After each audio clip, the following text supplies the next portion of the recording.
Hi guys, I am so excited about this. We are about to cook. Welcome, welcome to my kitchen and Happy New Year. Oh my God, it's 2017. Too excited.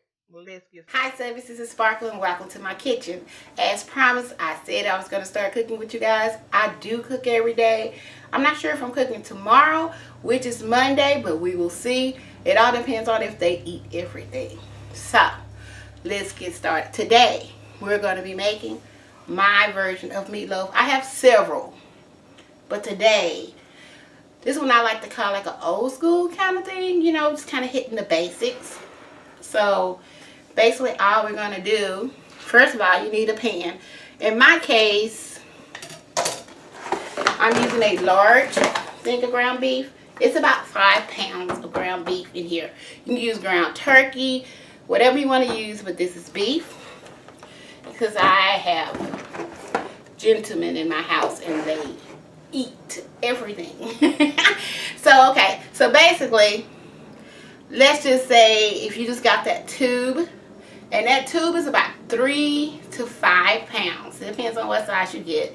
So basically, if you even get that long tube from Walmart, that's 5 pounds. That's what that is. It's just grounded. Don't worry about it. So, also, I'm using just plain breadcrumbs. Any breadcrumbs. What I did was I measured out just the cup. That's all I wanted. And that's what's in here. Sometimes I use tomato sauce, sometimes not. But this time, I don't know if I'm going to use 1 or 2 because it's a little bit more meat than I usually do. And that's just 2 cans of manwich. The reason why I like manwich, and if you notice, I use it a lot. I use it in my, I used it in the chili. It has a flavor. And it has a lot of things you don't have to try to take out. So just by using a manwich, any version that you like, you can use it. It already has onions and bell peppers in it, but we're going to put that in there anyway. And the only reason why is we're going to put it inside and out of the meatloaf because we don't want it dry on the inside and we don't want it dry on the outside. That's why we have 2. Because there's 5 pounds of beef, I'm using 4 eggs. I estimate, not quite sure, but my seasoning, I have my blend. I just measured out a 1/2 cup and I put it in there. I have 2 bowls here that I am going to, on my cutting board that you'll see in a minute, and I just have 1 bell pepper and 1 just small, medium, whatever you want to, onion, yellow onion, any onion that you like. Also, moving this way, I just have a large pan. Now, one thing, Paula didn't do a lot of things right, but Paula did this right. So, I bought this many years ago, and it just serves me right. And for 5 pounds of meat, this will fit perfectly and still have room left over. Also, if you're like me, I don't like to make too much of a mess in the kitchen.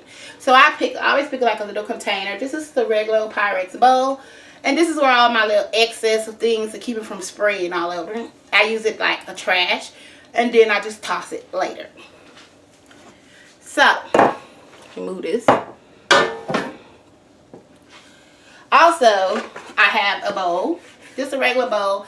I believe I bought this bowl at the Dollar Tree many years ago. Just a bowl that I'm going to mix in. Because I'm using ground beef and I'm going to get in there with my hands, I don't recommend, it's just me, I don't recommend you get in there when you have rings on, and I don't take mine off. So I'm going to use gloves. One, my hands are already going to be clean. We're going to do that, especially since we're chopping. But my hands are going to be covered with those gloves to get that little ooey gooey off you. And it's just me. If you don't prefer gloves, don't worry about it. So basically, that's what we're going to do. The oven is preheated to 350 degrees. And it will cook for exactly 45 minutes, depending on your oven. But you will know when it's done, because it will let you know. If you have any questions about this, feel free to leave them below and I'll answer them as soon as I see them. And hopefully you won't be cooking so I won't miss it. But I have been very vigilant with my comments lately. So, put on your apron and let's get cooking. The rest of this video will be a voiceover, so don't worry about it, but I will make it just so you guys can follow me right along. I will also list all these items in this video as you can see, so you don't have to worry about it. Let's get started. Okay, we're about to cook. I'm too excited. And these are the things that you will need so we can get started. And whenever you're ready, let's go. Okay, let's go. So we have our onion, and we're just gonna chop it up, get rid of that bottom piece, of course that top piece, and we're just gonna kind of section it off and get off the little layer that we don't need. Take it all off. hmm Put it in our little bowl. Remember our bowl on the side? Okay, so we're just gonna chop it up.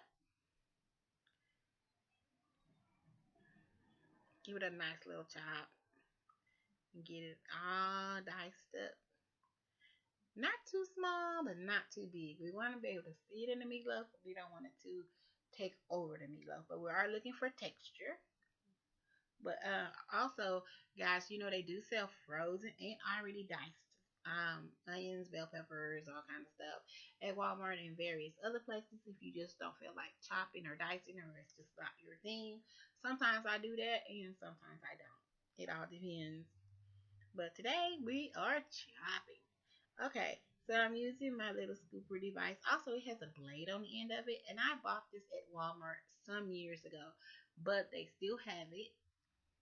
So if you're interested in getting one, and someone told me they got one from the Dollar Tree, but don't quote me on that. That's what they said. I have no proof of that. Okay, so now we have the bell pepper, and we're going to get rid of those seeds and the membrane on the inside of it. And this one had a little bitty piece from the bell pepper on the inside, and I will chop that up later as well. So we're gonna get rid of all of that. Do a little cleanup. And by the way, it looks like my counter because you can see in the back, but this is actually a cutting board that we had an extra piece of the counter because our counter wasn't as long as the piece that we got, and we just made a cutting board out of it. Yeah, waste not, want not. That's what they tell me. Okay, so we're gonna just chop this up, get them all nicely chopped, and about the size of the onion because we want everything to be cohesive. So we're gonna just keep on dicing that.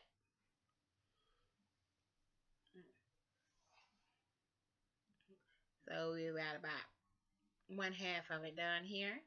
And then we're going to do the same thing to the other side. Just chop it up. Now, this is one of the things I don't consider to be fun is the bell pepper. I don't consider it to be fun. I prefer the onion, but I'm not going to tell y'all that onion didn't make me cry. Because it did. But you know what? It's part of the job, right? And I had on my glasses, which was so funny because they say if you wear glasses, you won't cry. I call bull, but hey, it is what it is. So, anyway, I'm gonna finish chopping, get them all done up, and then I'm gonna get them scooped up into our bowl. There we go. And then we're gonna go ahead and chop up those little pieces. They were just little, so it didn't require too much, A little here, a little rough chop, chop, chop, chop, chop done. Okay. So anyway, put that in there. Make sure we got everything all situated. That's a little piece of onion there. I guess didn't make it there. So we have our bowl. This is a bowl I just got from the Dollar Tree, like I told y'all before. It's just a random bowl, and I believe it's from this year, to be honest. Okay, so that's the ground beef. That's 5 pounds and I believe 19 ounces. So I just cut it open. I got this ground beef from Aldi's. I rarely shop in Aldi's, but I've been seeing you guys on YT shop there, so I started giving it a chance. And when I say this was the best ground beef, it was not expensive at all. And what was so funny is I paid a whole lot more for ground beef at Walmart, and it didn't have that texture of that ground beef. So I think, like they be saying, I'm going to shop around. So I'm going to go ahead and get it mixed up, get it ready to have things put on it. Also, be careful with your ground beef when you make a meatloaf. You don't want to touch it too much because your body temperature is going to change that meat. So you want to get everything incorporated as soon as you can, and you want to touch it as less as possible because you're looking for this wonderfulness of it. And guys, one thing I like to say also is I only cook, just use half of that. I only cook when I really want to, and you put your love and the, how you feel about your loved ones and your food. So if you're upset, I recommend not cooking that day. Go out, call in something because it's gonna taste like you didn't want to. I don't know why, but you do cook your feelings in your food. And I was in a really good mood today. So I just wanted to give these guys some love for Sunday and of course some black eyed peas for the new year. So we just had to go that route. So that's one egg. We're gonna put four. Here comes the other one. And the other one. And they so disrespectful, they just go down the side. But it's okay. It's all gonna get incorporated the same.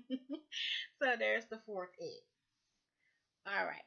So now that we have that, we want to take that one of those candles of manwich because we want that moisture on the inside. So we're gonna go ahead and pour that in there. Yeah, all of it. Yeah, that's what I said. All of it is going in there. Get it all out. And we're gonna go ahead and mix that up. Remember, we don't want to touch this too much. So we want to go up in there kind of, and the whole point right now is you're mixing those bell peppers and those onions and that breadcrumb and those eggs together. But with all that moisture, you want to get rid of that breadcrumb look because you're going to know you incorporated it. Then when you add the second part, you know it's done. That way you don't have to touch it too much. At this point, we have incorporated, so we're going to put the rest of that seasoning, and it was the right amount for this amount of meat, by the way. It wasn't too salty, it was perfect. And the other part of that breadcrumbs, and we're going to blend that in. So once we finish blending that in, we're going to get it in our pan. So we're not going to touch it too much, not too much longer, because as you can see, it's pretty much blended up pretty good. There we go.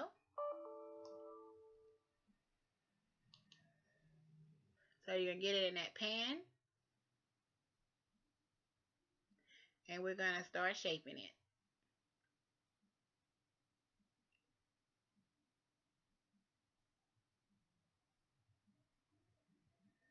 Get that shape just right, and don't worry about it. If you ever see a loaf of bread or just see anybody's meatloaf, it's just shaped like a loaf. So just take your time and make that loaf. This pan I happen to love for this amount of meat because this just fits perfectly. Also, sometimes when I have that kind of meat, and I don't want one big loaf. I like to put it into like a mini meatloaf, so about the size of your hand. And I'll make a mini loaves and I'll put them side by side too. So that's also an option. If you're just not a big family and you're a smaller family and you want to do that, that's always an option. Never limit yourself, but mine, mm-mm. So I put holes in it because one, this is 80/20 and it will release a lot of oil and that make it helps it keeps its shape as well. So now there it is. Now we're going to get ready to go to our preheated oven of 350 after we put our sauce. That's the other can of the manwich sauce. We want to keep it moist on the inside and the outside. Remember, moisture is the key. Nobody wants a dry meatloaf. That's not cute. No, it's not cute. Okay, so that's what it looks like. And now we're going to go to the oven. Okay, we're going. So we're going to go put it in there. So I had to go open up the oven door. Now I'm going to bring it over there. And there you go. I just set it in there. And it's going to be in there for 45 minutes to 1 hour at 350 degrees. Then after that time, I went back to look and that's what I saw. And I know it's ready. One, it looks like it's ready. It smells like it's ready. The time set and it's bubbling. You see that? We're done. It's a wrap. So this is the finished product. Yes, it was delicious. Happy New Year. I hope you had got your black eyed peas. Oh my God, those potatoes were amazing. Happy New Year, everybody. Don't forget to click that button, subscribe, and let me know how yours turned out. I am having so much fun. We're gonna cook this year, y'all.